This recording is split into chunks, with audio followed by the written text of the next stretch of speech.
Suzamuddin Laskar. Honorable Minister. Question number 2.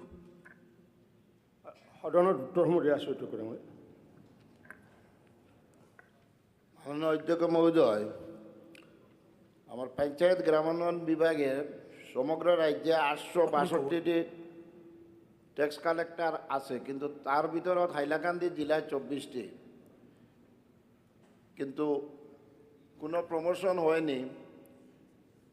Commissioner office থেকে 18/6/2025 তারিখে এটা খসড়া গ্রেডেশন তৈরি হয়েছিল, কিন্তু আজ পর্যন্ত তার কোনো খবর নাই।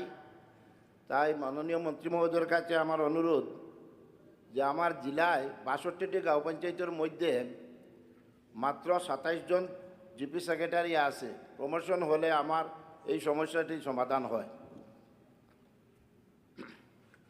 Honorable Minister.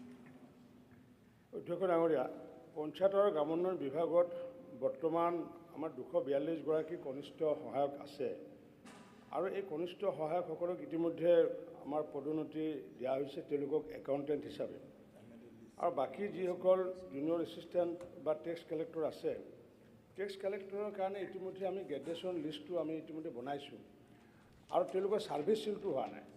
গতিকে আমি যোৱাকালি ৰিভিউ কৰিছোঁ, আগন্তুক দিনত তেওঁলোকৰ কাৰণে ছাৰ্ভিচ চিল প্ৰিপেয়াৰ কৰি পেলাই পদোন্নতি দিয়াৰ কাৰণে ব্যৱস্থা কৰা হ'ব। যেনেকুৱাকৈ জুনিয়ৰ এছিষ্টেণ্টক আমি পদোন্নতি দি পেলাই যেনেকুৱাকৈ একাউণ্টেণ্ট দিছোঁগৈ, ঠিক তেনেকুৱাকৈ টেক্স কালেক্টৰ বা ৰোড মহাৰাসকলকো আমি পদোন্নতি দিব লাগিব বা অন্য কামত দিব লাগিব। কাৰণ কিয়, যিহেতু মাননীয় মুখ্যমন্ত্ৰী ডক্টৰ হিমন্ত বিশ্ব শৰ্মা ডাঙৰীয়াৰ আমাৰ চৰকাৰখনে ইতিমধ্যে গাঁও লেভেলত সকলো ধৰণৰ টেক্স কালেকশ্যন আমি উইথড্ৰ কৰিছোঁ, এক্সেপ্ট ৱাইন শ্বপত বাহিৰে বা ব্ৰিক ইণ্ডাষ্ট্ৰিৰ বাহিৰে।